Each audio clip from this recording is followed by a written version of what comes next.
بسم اللہ الرحمن الرحیم۔ آج میں آپ کو ٹیچنگ ٹیکنیکس کے بارے میں بتاؤں گی جو 8 ہیں۔ آپ اسٹوڈنٹس کو ان تمام ٹیکنیکس کو یوز کرتے ہوئے پڑھا سکتے ہیں۔ فرسٹ نمبر پہ ہے story telling, then open ended question, close ended question, picture talk, activity base learning, role play, group work اور پروجیکٹ ورک۔ سب سے پہلے ہم پڑھتے ہیں سٹوری ٹیلنگ کے بارے میں۔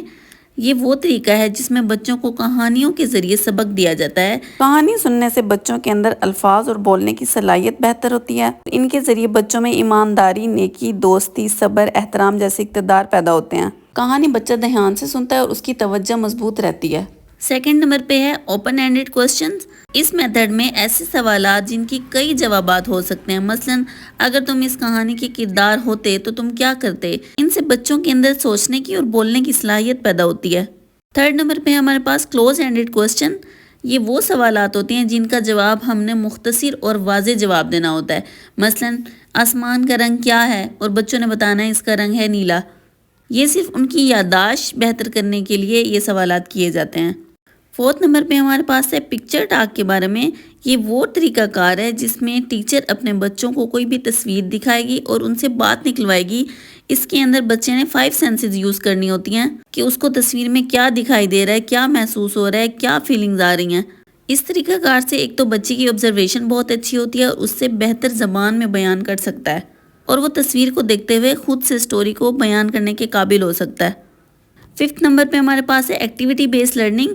اس میں بچوں کو ڈیفرنٹ گیمز دی جاتی ہیں، کوئی ڈرائنگ دی جاتی ہے جس میں بچے چیزوں کو چھوتے ہیں، ان کو محسوس کرتے ہیں۔ مثلا ہم بتائیں گے الف کی بنی ہوئی چیزوں کو آپ نے ڈھونڈنا ہے، یا پھر ہم میتھس کی ڈیفرنٹ شیپس دے سکتے ہیں کہ اس میں ٹرائی اینگل کون سی ہے، اسکیئر کون سا ہے، فائنڈ کریں۔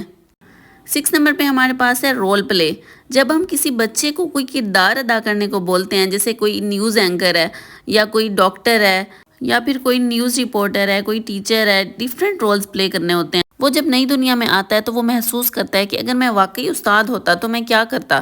اس کے اندر ایک کامیابی کا احساس پیدا ہوتا ہے، وہ خود کو ذمہ دار محسوس کر رہا ہوتا ہے۔ 7 نمبر پہ ہمارے پاس ہے گروپ ورکنگ۔ اس طریقہ کار سے بچوں کے اندر بات چیت کرنے کی صلاحیت پیدا ہوتی ہے اور وہ ایک دوسرے کے ساتھ تعاون کرتے ہیں۔ اگر ایک چیز ایک اسٹوڈنٹ کو نہیں آ رہی ہوتی تو وہ دوسرا اس کے ساتھ کوآپریٹ کرتا ہے، اس کی ہیلپ کرتا ہے۔ اس طرح سے ان کی کمیونیکیشن بھی اچھی ہو رہی ہوتی ہے اور اپنے پوائنٹ آف ویو کو بھی بتا رہے ہوتے ہیں کہ میرے نظریے سے اس طرح سے یہ بات ہے۔ تو سم ٹائم بچوں کو گروپ ورک لازمی دیا کریں۔ 8 نمبر پہ ہمارے پاس پروجیکٹ ورک۔ اگر ہم کسی اسٹوڈنٹ کو پروجیکٹ ورک دیں، ہم کہیں بچوں کو آپ نے اس پہ خود کام کرنا ہے، مثلا ہم کوئی ماڈل دے دیں کہ آپ نے اسکول کا ماڈل بنا کر آنا ہے، تو وہ اپنے نظریے سے اسکول کو کس طرح سے دیکھتے ہیں۔ اس سے بچوں میں کریٹیو تھنکنگ پیدا ہوتی ہے اور کانفیڈنس پیدا ہوتا ہے، ان کو خود پہ اعتماد ہوتا ہے کہ ہم نے اس کام کو اتنے ٹائم میں کمپلیٹ کرنا ہے۔ تو یہ تمام ٹیچنگ ٹیکنیکس اپنا کر آپ بچوں کو بہتر سے بہتر طریقے سے پڑھا سکتی ہیں کہ بچے صرف بک کی حد تک نہ رہیں۔ اگر آپ کو میری ویڈیو پسند آ رہی ہے تو لائک کر دیں اور سبسکرائب کر دیں۔ Thank you so much.